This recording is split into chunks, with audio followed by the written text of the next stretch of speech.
Hello everyone, welcome to the podcast. Today's guest is Mr. Ramnik Bansal. He's a life coach, youth mentor, and also a full-time faculty at Art of Living. He's a IIT Bombay and IIM Bangalore pass out, and he will share some views on career growth today. So, very good afternoon, sir. So, my first question for you is like, how do I know what is my passion? Look, by now, if you have not figured out what's your passion, then it's difficult to answer, right? You're already maybe 20, 22, whoever, the students who are, let's say, we school students.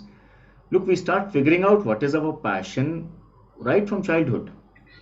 Now, this question has to be either, asked in a particular context, then I can answer it. But in general, we are clear about what we are passionate about, right? Yeah. But if you say, oh, what is my passion and how do I connect with my profession?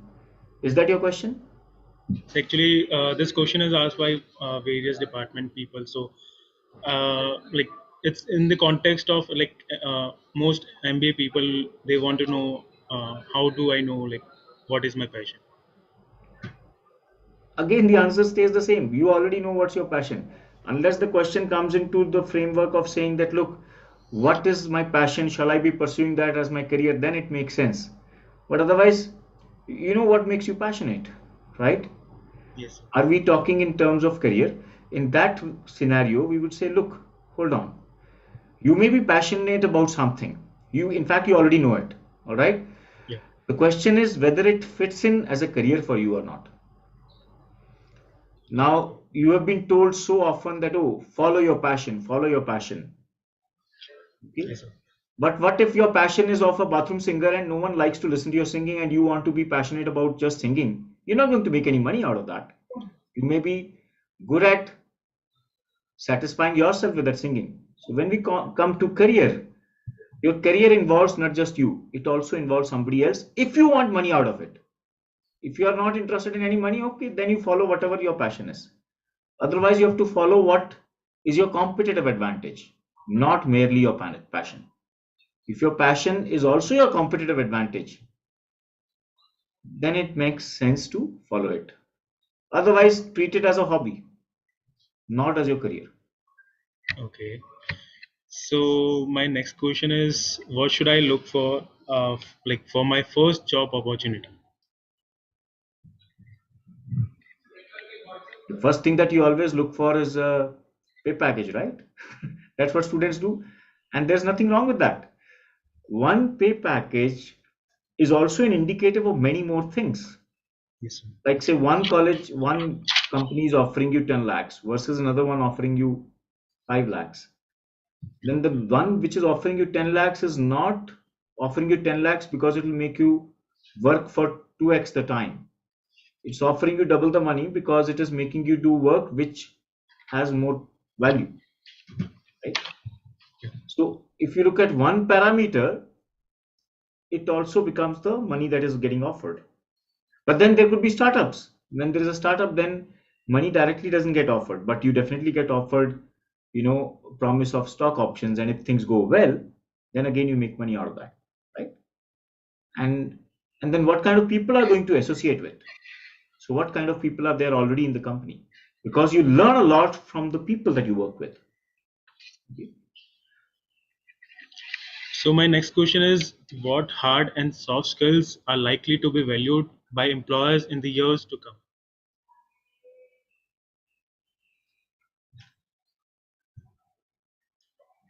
The skills that employers are valuing even today and what they're going to value, when I say today, it's already has started happening. The the covid has laid bare the weakness of the society, the brittleness of the society, at the same time the resilience of the society, both sides, right? And what has come to the fore is one skill that really matters in today's times is your ability to handle change. All right. Yeah. With the automation, with the way the industry is flowing, you you have to have the resilience to handle the change that is happening in the industry. If that is not there, if you're just a hard worker, today work is getting replaced by machines. anything which does not involve critical thinking leadership can be done at a much cheaper price by automating that process. All right. So your ability to handle change, your ability to be resilient in the event of any stress, your ability to actually provide some value there, which machines cannot provide, is going to be what is going to be valued now and in future.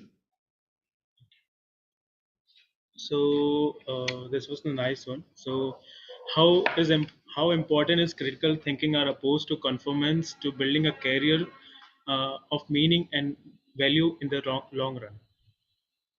And first of all, they are not in conformance with each other. They are together. They go together. When we say critical thinking, unless you do any critical thinking, then you will be a useless, uh, moron sitting in the offices today. No one wants that. All right. Yeah. Unless you bring in something which is of value to the anything that can be just told to you and you do it now today, machines can do that. So first of all, the very question stands wrong. Why do you even ask that there will be meaningfulness when there is no critical thinking? There is moronness when there is no critical thinking. That's for sure. All right. There can be total meaningfulness along with the critical thinking. They go together. All right. And that is the need of the hour as far as business is concerned. You think of it. Somebody uses latest technology and sells you a mobile phone. Same technology, same speed, same everything, much cheaper compared to somebody who's selling it to at double the price. Who would you buy it from? Somebody who's selling it at a cheaper rate, right? Yeah. So unless you really add value to people, people are not going to come to you. Customer is not going to come to you. And to in today's times, the way you can add value is by making sure you're reducing your costs. And if there is work which is done by humans, which is more expensive than machines doing it, automated stuff doing it, why would I want to have such a human out there working for me? So in the previous question, you told like about to ability to handle change and handle to stress and all.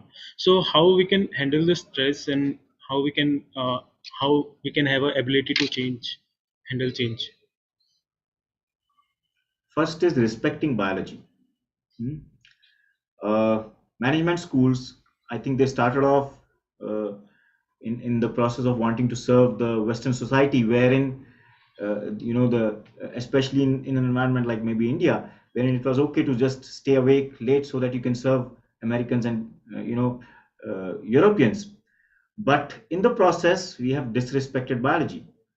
2017 Nobel Prize in medicine was awarded for discovery of circadian rhythms in the human system, and said that 50% of whatever is happening to us genetically is because of circadian rhythm.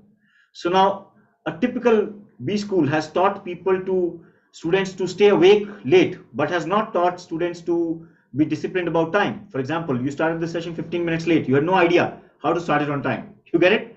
So now, unless you respect the biology of be well rested, you cannot be stress tolerant. You will create situations which will be stressful. So first step to that is sleeping enough. As far as biology says, as far as science says, you need about 7.5, 8 hours of sleep every day. So to be successful in today's world, don't think, oh, I let me cut down on my sleep and then let me work and that will bring me success. No, it's not going to happen, right? It'll bring more stress. So first is that. Second is learning tools and techniques which help you to get rid of the stress that get accumulated in the mind. So when you have more to do and less energy to do it, you'll be stressed. Yeah. Yeah. So then how do you handle that? Breath is immensely powerful. In fact, 2019, if you check it out, all of you who are listening to me directly or over the podcast later on, Google it. 2019 Nobel Prize in Medicine is about how our body adapts to breathing. And what's the end result of that? Now, the new science, the modern science is going to go wireless. Medicine is going to go wireless. What does that mean? All this while we've been having medicine which is connected, means we are having tablet, solid, or liquid, right? These two medicines have been going on throughout. Medicine is going to be now through breath. Yeah.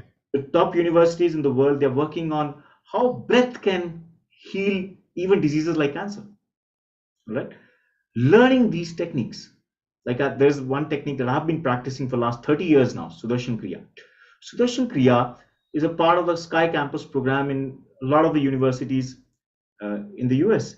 For example, Harvard Medical School, along with Yale University, recently did a study on what is the impact of sky meditation on the students' mindset and the impact on their stress levels.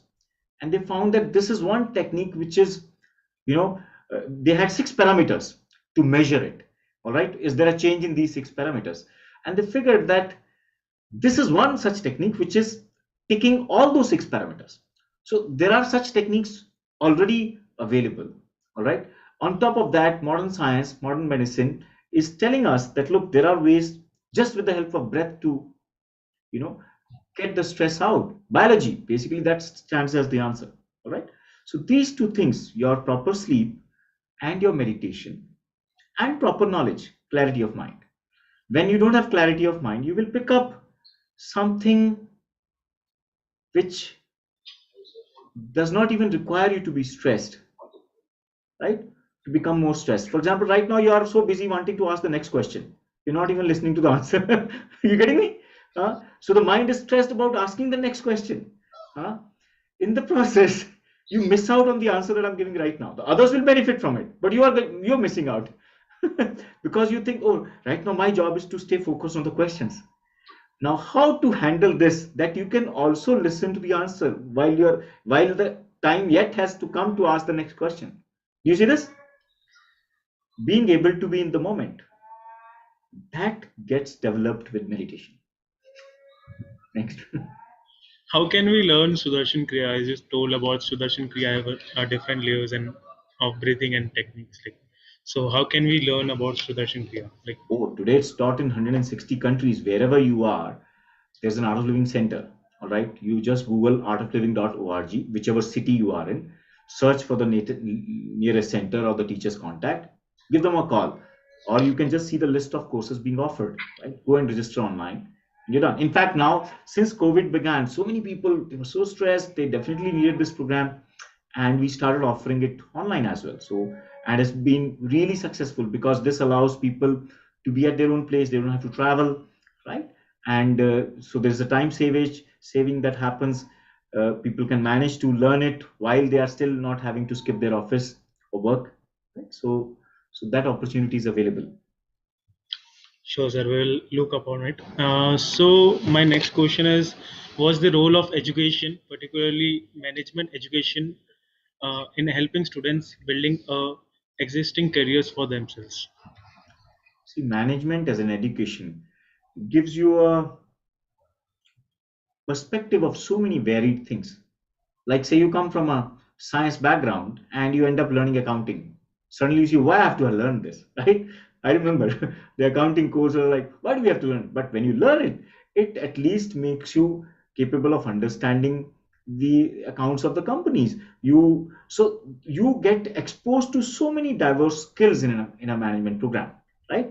Which at that time may feel necessary, may feel unnecessary, forced on you, but definitely add to your thinking, add to your perspective when you go through various courses, which allow you to think practically, right? Say when you just come from only a science background, commerce background, arts background, what happens? We tend to not even look at the pros and cons of things. We are not even taught to do kind of a SWOT analysis of things. We are not trained to think analytically about a situation. Management course trains you to do that. You think of something, right? So that whole environment that gets created there allows you a broader thinking, right? It allows you to see both sides of the coin. Yeah. Yeah. So my next question is: should I focus on the job role, company, job like salary, or the industry while making a choice about taking my first job? So you have to focus on all. And then you have to do a trade-off, right? Look, if for your growth, if the if you're not in a growth industry, you're not going to grow financially. You have to understand this. Look, if I'm a businessman, all right, and if I have to hire somebody, and if that person is available cheaper to me, why would I want to pay more money? You get it? And when, so in the reverse, if you are the person who's bringing those skills on into that to that person, if you are more in demand, then you can charge more money, right? Because you know you'll still get work somewhere else. So industry is very important, right? If you think of business also, if you want to start a new business, are you going to start a new business in an industry which is already saturated, which is dying? No, No. isn't it? You know, what's the use of getting into this business? It's already saturated. I'm not going to make any money out of it. It is the same. You choosing a job role, unless you start thinking like an entrepreneur, even in a job, you're not going to take the right decisions, right? So definitely, your whatever industry is super important. Second is of course job role, but then job role is dependent on what kind of skills you have built, and little bit that you need to take care is what skills are in demand. If you acquire those skills, then you will get a job role which is in demand. There the growth is higher, right? So all these things go together. And if you are taking up a job role which is in demand, naturally you're going to get higher salary also, right? Yes. So everything is connected, right? So, do internships help actually understand the kind of work management graduates to get to do in the future? Of course. See, so many students who join a B school, they have no working experience, right? They are only academically, they have learned stuff academically, right? Never have they been in an industry. So even prior to joining, they get a glimpse of what work culture is like, right? It also helps to, ground a person. Sometimes we are so much in the air, we think we know everything, all right, and then you land up in an internship and you realize, oh बाप रे, मेरे को तो HR को handle करने में दिक्कत हो रही है. I don't even have a seat to sit. हाँ, बैठ जाओ जहां पे बैठना है ना? Then suddenly that environment grounds you, all right. When you realize, oh, they are not giving me really important work because they don't really trust me so much yet, all right. And so it brings in a situation wherein you are face to face with the reality of the corporate world. What do you do to constantly challenge your underlying beliefs and assumptions? See, when you take up more challenging tasks, right, that is when automatically happens. You cannot say, oh, let me just sit now and I'm going to think of some belief and I'm going to challenge it. We intrinsically want to be comfortable, right? Why do I want to challenge any of my belief if everything is okay right now? All right. Huh? When COVID happened, that's when we challenged this belief that, oh, we cannot work online. So we changed it. And today we can work online, we can teach online, we can do so many things online, right? So situation can help you do that. Now the question is, either a situation comes to you on its own, or you create a situation for yourself. That whenever you take bigger responsibilities, more challenges, that is where you will be thrown into situations where you have no choice left but to challenge your belief system that is existing. Otherwise you won't survive that place, right? You're right, sir. So, which leadership skills were the most difficult to develop? I wouldn't say most difficult. Maybe you can say, uh, what leadership skills are most important, maybe, right? Yeah. So if I was to rephrase that, I would say to be a leader, you need to have people who are ready to follow you, right? So your words have to have power, right? So having the words which have power is important. That's the most important skill of leader, right? And but to develop it requires not just a command over a language, right? Unless you have unless you have immense clarity of thought, your words are not going to get followed. Unless the words that you're saying are not practical enough, not integrated with what you're saying, your words are not going to get followed, right? So developing the skill that people are ready to follow your word is a very important leadership skill. So, how did you develop the skill of speaking so engagingly, like in the front of groups and like public speaking? Oh, I did this art of living course and I loved it. Now I wanted to tell others also about it, right? So I would go to friends and tell them, and they would counter argue. They would throw out a situation which was like, oh, yeah, but he seems to be right. But I thought he should be doing the course. So when I would keep doing this, I knew that, where I was not uh, going right in expressing myself. So the more and more I placed myself in such situations, the more I figured out, oh, I can be expressing it in a way that the other person gets it. And then when that was not enough, then we had to go to colleges, addressing students, officers. So when we started addressing people in bigger groups, right, automatically when they would counter question, then they would ask something, and you face that kind of kept made it more and more polished, right? So for me, that's how it happened. By just, it's like, how do you learn swimming? By being in the water, right? How do you become better at swimming? By being in the water for a longer time, right? So say you want to develop skills of power of speech, then you have to speak, then you have to be with the audience, then you have to talk to people, right? And that is how it developed for me. Okay. So, what are the most important attributes of a successful leaders today? Oh, first, for that you have to define what is success. So if if you're saying success means what is your bank balance, all right, that's only one aspect, right? I would say three. Hmm? One is health. Are you healthy? Is your fitness all right? Are your organs working fine? Do you get good sleep? I'm getting it. Are your senses sharp enough? Is your body fit? That is the first aspect of success. If you lose your health in pursuit of only money, that's what uses it, like that's, I mean, like beggar running after money. All right, so first foremost is health, second is a smile. If you've lost your smile, then you've converted that same work into a war. When do you not smile? When there's a war situation, right? Huh? So now, three aspects: health, smile, and money, then you are successful. Hmm? So now, okay, if this is the definition of success, then what are the attributes, right? One is you respecting these three things. See, unless you respect what you have, you cannot give anything to others, right? So health is something which you kind of naturally get it. Nature gives you like that. Okay, it gives you a good body, right? Which it's up to you whether to keep it healthy or not, right? Nature gives you a smiling face when you're born, right? It's up to you whether to maintain it or not. Yeah. Hmm? Nature may give you enough money, not give you enough money, but you can definitely work on that, right? So the attributes are, first is, really successful people value and respect all. So they value how their biology of body should be. Okay. Next is they value time. This is very important. Check out any successful people, they value time. Themselves, others. Okay. Third is they come from a space of value creation. What value can I add? They're not just thinking, how can I make money? They first think, what value can I add? Where there is a synergy, where 1 plus 1 becomes 11. So both of us benefit. Do you see this?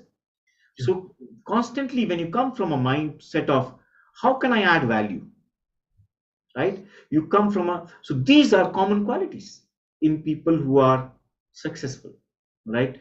They value their own life, and they value what more they can. They constantly strive to make something better. It's not that they are unsatisfied with what is there, but their eyes open to making something better. All right. All right. Yes. And they're ready to learn. That's another quality of a leader, of somebody who's successful. They're not saying, oh, I have had enough, now I know enough. They will, wherever there's an opportunity to learn, they'll end up learning, right? That's how they can diversify. Check out, so many people, so many business people, some of them chose not to diversify. Nokia said, we know the best, we know what mobile phone is out. They were not ready to learn, right? They were close minded. They vanished. Okay. But there are companies, there are we have so many examples who diversify. Wipro was selling oil. Now they are a software giant. Do you see this? They were ready to learn, okay, this is what is happening, let us focus on this as a business, because that's where the future lies. Yeah, you are able to see the opportunity. That's important. Can you see the opportunity and then have that immense conviction? So fundamental is this. They have immense conviction about what they're doing, and that conviction is not misplaced. So schizophrenic also is very convict. As somebody who's a schizophrenic, he may be very convinced. Oh, I can see a person standing there, but there's no one there. We say, look, this guy's a blue star, right? But when your conviction is well placed in the industry, that is where then you'll become successful, right? What's this guy's name? Elon Musk, right? Yeah. He has total conviction about what he's doing. At the same time, he knows how to place its value in the market. Then he's successful, right? So that's how. Good. Next question. So what do you do to like? What do you suggest? How do the students should identify their interest areas? How should students identify their interest areas? Yeah. For what? Why do they want to identify their interest areas? Career. Career, right? Look, again, I repeat this. Your career is not a one-way thing. It's a two-way thing. You're giving something to someone and you're getting back something. All right? Now, you may be interested, again, I'm saying you may be interested in, uh, doing something, but you don't have any competitive advantage in it. There's a problem. You have to reverse this. You have to see what are you good at? Where is your competitive advantage? Identify that. Okay? Rather than saying interest, and then build interest in that. Saying, oh, I'm interested only these things is not the signs of a successful, either an entrepreneur or a person in the job today. Right? What you have to see is, okay, what is in demand today? What requires value creation? Where I can create value competitively. All right? Let me get interested in that. 9 out of 10 things you will get interested in. Money can make anyone interested. All right? Yeah. So get interested in money first if you want to have a career. If you're not interested in making money, only wanting to satisfy what are my interests, then the mind has no clarity. You get it? Yeah, sir. So, what guidance you wanted to give to young minds to go on a trial and error method to identify their interest areas? What? Look, What guidance you wanted to see, give? I could give this kind of a guidance to maybe somebody in class 5th, 6th, because by that time you're not sure what's your interest area, right? Our whole education system is designed for that. You've gone through 10th, you've gone through 12th, you've gone through graduation, now you're coming to post graduation, is to so that you are identifying your interest and that is the direction that you're moving in, right? You've already kind of figured out your interest by now. If you're, do you see this? See, in 10th, you were studying 7 subjects. And you say, look, I'm not interested in this, I'm interested in this. So you said, look, let me choose commerce or maybe science. You figure that out. Within that, then you say, look, now I'm interested in computer science, or I'm interested in, bachelor's in music. So you already kind of started walking into that direction. Then you went to do masters. You said, okay, within music, I'm interested in learning about the harmonium. So you kind of have already narrowed it down. It doesn't make sense to ask this question at this age, right? Especially from career point of view. You see this? You have already honed some skills. Are those skills useful or not? Making those skills, monetizing those skills. So the question that you need to ask is, what skills should I build? Right? And the answer to that would be, build those skills, first thing, which have market value today. All right. Second is those that you think, yes, I can have my competitive advantage in these skills. Okay, you're good with numbers and you think, okay, I can build the skill of data analysis. Do that. You're good with the taste of food. All right. You say, okay, I have this panache for being able to taste food very well, or I have this panache for cooking it very well. Okay, then let's say, okay, there's food industry and let me do my business there because I have a competitive advantage which others don't have. Do you see this? Yeah. More importantly, understand this. Instead of saying, do what you like, you have to like what you do. That's business about. Yeah. Right? Business is about doing what others like, giving them what they like. If you make a movie which you like but others don't like, no one is going to watch it. You're going to be at a loss. You will pay the director, you will pay the actors, and everyone is no one going to come and watch a movie. But you have to understand you have to use the brains to figure out, if I make this is what my audience will like. You see this? This shift has to happen. You have to ask, what are the interests of others? What are the interests of my customers? How can I make money? If you are thinking, what are my interests? Then you're fulfilling your hobby. How are you going to make money? Yeah. You get it? And yes, so you can get interested in what others are interested in. That can be your interest. That will make you successful in your career. You Can see you, this? yeah. So can you identify one change you made in your career and you think everyone should try it that like brought a lot of success? I don't think I made it consciously, but right after 12th, when I was doing my BTech at IIT Bombay, the Art of Living course happened by chance. The senior of mine, Khurshid Batliwala, he was the one who had introduced us to alcohol impact right in the first semester, and we loved it. Okay, and then towards the end of the semester, he ended up doing this course of the Art of Living. He was in love with it, and he just introduced me to this course. He said, "Look, there's something very amazing. Go and try it out." And I was like very open to trying out new things. I said, "All right, I'll go ahead and do this." The knowledge that I gained from that course, the Sudarshan Kriya technique that I got from that course, was something which I am following till date. 30 years, not a single day I have missed practicing my Sudarshan Kriya. Right? It became a discipline for me. So now, what was the end result? End result was this: I loved sleeping. All right. I did not. So once I went to IIT, I realized, बाप रे यहाँ पढ़ने के लिए तो you still, whether you're in IIT, whether you're in some any other college, you are still studying in the last few days. All right. And the last few days you're not sleeping also, right? And I was not comfortable with that. I want to sleep. When I learned my Sudarshan Kriya, the discipline came back, right? So I would sleep when I would want to sleep. In the night, I would sleep. In the daytime, I would study. And the number of hours that I would need to spend was lesser, right? So the quality started happening in my time. I would sit in the lectures and things would go in. I would not have to come back and revise that same thing too much easily. So then I had so much more time to myself, right? And I implemented the same thing in my work time. I made sure that I do not give up on the practice of my Sudarshan Kriya technique. Right? This was one change that happened to me at the age of 18. All right. And this is one of the biggest changes and the most foremost change which has brought, whatever it has brought to my life. So we really wanted to learn this Sudarshan Kriya and we'll reach you for this thing. So any audience need to ask any questions, they can ask any audience. So, Any questions?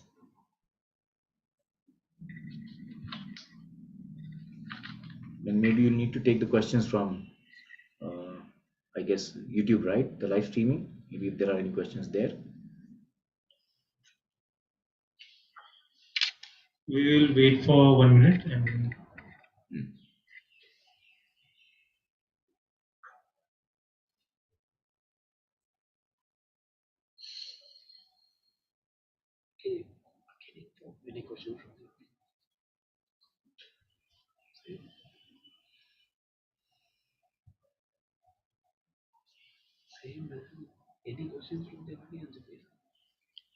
any questions from the audience?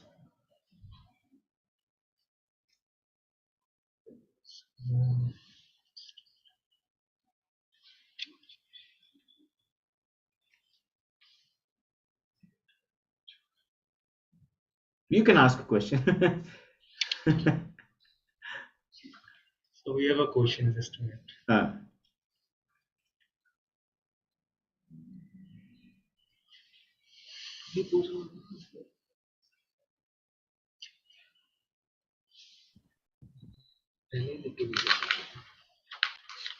So we have a question here.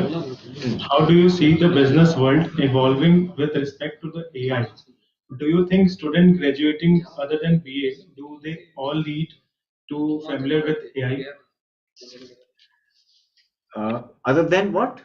Other than BA, the business analytics. Yeah. Okay.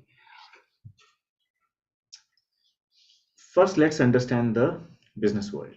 Look, you can't stop it. That's happening. This is the fourth industrial revolution, which you cannot stop. The first one was electricity. No, in fact, the first one was the steam engine. All right, the Britishers got it. No one could have stopped that. That happened, and it happened, right? And the next one was electricity, which happened in the US. No one could have stopped it. It happened, and it continued to happen. And then it was IT, right? The computers happened in the US, and that was another revolution. Now automation, artificial intelligence is happening, and it is going to happen, right? It is going to be there in a big way everywhere, right? I mean, look at whatever is there around us, right? Everything is capturing data. You go to a website, they will say, do allow us to capture the data. You make an app, you're capturing data.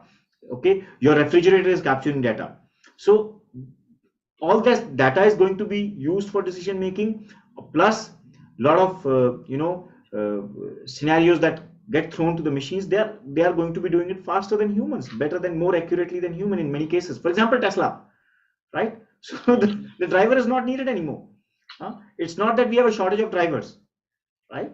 But so this is very clear. This is happening. This is in. We have to accept this. First thing. All right. Second is, it is a good idea to develop some skills in that area. All right. That may not be your core skills. That may not be your core strength, for that matter. All right. Say there is some. So, but there are, whenever some particular situation happens around that, there are many supplementary situations that are happening, which are supporting it. If you cannot catch on to the core, but you catch on to the supplementary, you are still moving along with that boat, right? So that is the whole idea. So what are your views on metaverse? Like, what changes will it make in the future in the And see business this, world also? for example, in this session is like, you can say, early stages of metaverse. We are sitting in 2 dimension right now, right? And we are able to communicate, we are able to look at each other, we can do everything, just that we're not sitting in 3D. Now 3D is going to happen with the increase in the internet speed, increase in the improvement of technologies. First thing is, this is going to happen, and it is going to, we have to see how we can get the best out of whatever is it. All right. So for example, let's say, when I say the statement, the nuclear bomb, at one level it's the biggest disaster when it happened. At another level, today, if I am a nuclear country, then another country will have to think twice before attacking me. It works as a deterrent, so I can use it for my self defense. In the same way, when we are talking about metaverse, it is going to be there. If not now, 5 years down the line, 10 years down, it is gradually happening. Now we have to see, okay, how do I adjust to this, right? First is our lifestyle. It's going to change. People are not going to travel as much for business today, right? For example, same session, if you had to host it in physical presence, that required me to fly down, fly back in, right? Involves much more cost. You see this? So wherever there is a time and cost savings, metaverse comes into picture. All right, will become the natural choice. You see this? Next on is the experience that it gives. Say, let's say 5 years, 6 years ago, or 10 years ago, podcast was just audio, right? Today it's also video. Hmm? Going ahead, it becomes 3D. So you actually feel that you're sitting next to that person, right? So metaverse is definitely going to be there. At the same time, what's going to start happening is, maybe the way people will start living can be not necessarily in cities. City as a cluster happened mainly because of the businesses, right? Some business, some factory would be there, or people would work in that, and that's how the dwelling started happening around it, and that's how that those places became cities. But with metaverse, there are chances we may go back to be more scattered as a species. We may not need to be in physical proximity of each other to be able to deliver value or to be able to have a livelihood. Okay, so one impact that I can see in the future definitely is that uh, cities may not really be the way they are today. All right, today you could be sitting in a remote place, as long as you have internet, you could be still accessible to the world, right? And as it becomes more and more powerful, right, then what starts happening is, a few things will be needed. Okay, access to the roads everywhere, right? Water, electricity, the basic fundamentals are needed, but other than that, the rest of the communication is happening through internet, more powerful. Like, say, today we are working at, let's say, 100 mbps. Soon we'll start working at 100 gbps. Then we can deliver data which is, that much quantity. So that's what it is. So that's all. Now we will give a vote of thanks to you. So undoubtedly, an engages section was like it's my implants. Pleased to propose vote of thanks and acknowledge the contribution of those who worked really hard for this session. Firstly, I extend heartily vote to our chief guest, Mr. Ramnik Bansal, who spared time for his busiest schedule to grace this occasion. Today we had an opportunity to hear your thoughts and will surely be going to encourage us in our future and events. I am immensely thankful to Rupesh sir, who is the captain for ship, leading us all the make for Mtactiq grow day by day. Special mention to the IT department, especially Manjit TC sir, for your help. Thank you, Mtech team, for your efforts. Finally, I would like to thank my batchmates, budding marketers, for joining the sessions. Thank you, sir. So thank you so much for inviting me, and I hope the session added value to your students, your college, and everyone else who's going to be watching it on YouTube. Hopefully, sir. All right then. Bye.